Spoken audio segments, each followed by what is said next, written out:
This is Joshua Tree National Park, and it is a true desert climate. What does that mean? Well, for one, it means it gets very little rain over here, only about 4 to 5 inches in an entire year.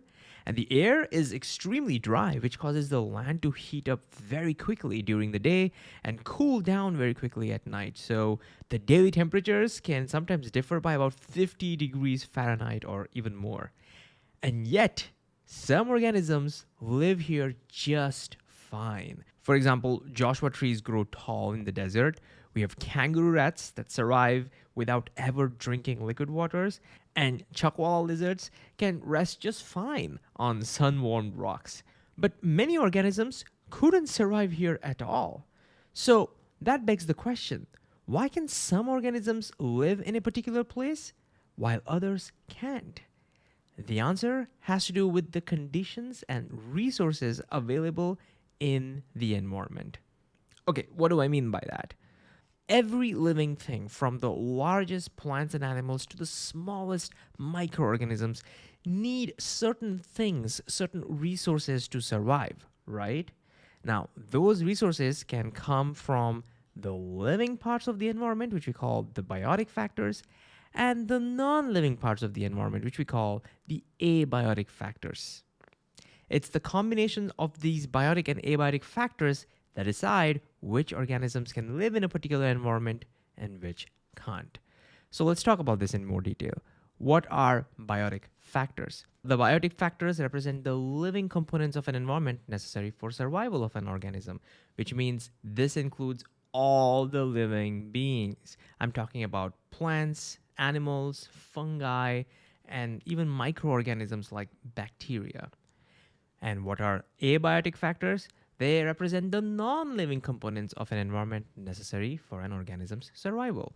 So think about air, sunlight, water, temperature, and so much more. Let's take a couple of examples. Plants, for example, need sunlight and water in order to grow, right? These are abiotic factors.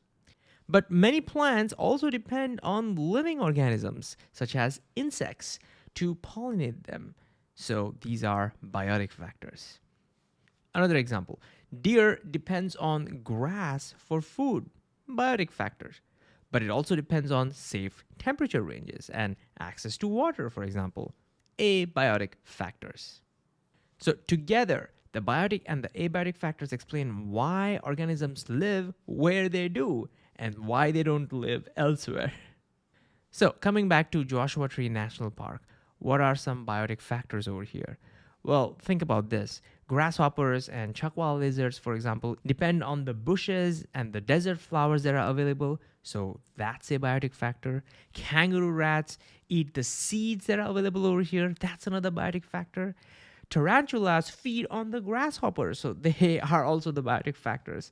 So, like I said, all the living things that you can think of are the biotic factors. They are necessary for the survival of other living things that live over here. Okay, what are some abiotic factors over here? Well, they represent very limited rainfall, the extreme temperatures, the rocky and sandy soil that you find over here, and very intense sunlight. So the very specific combination of biotic and abiotic factors that you find over here decides which organisms survive over here and which don't.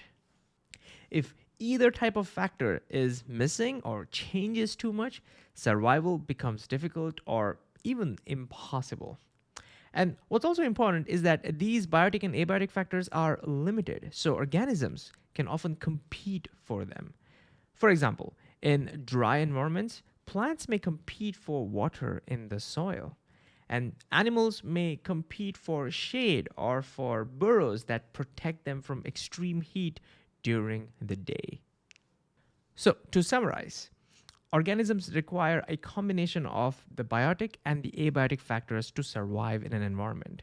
The biotic factors include all the living components, plants, animals, fungi, and microorganisms, and the abiotic factors will include all the non-living components.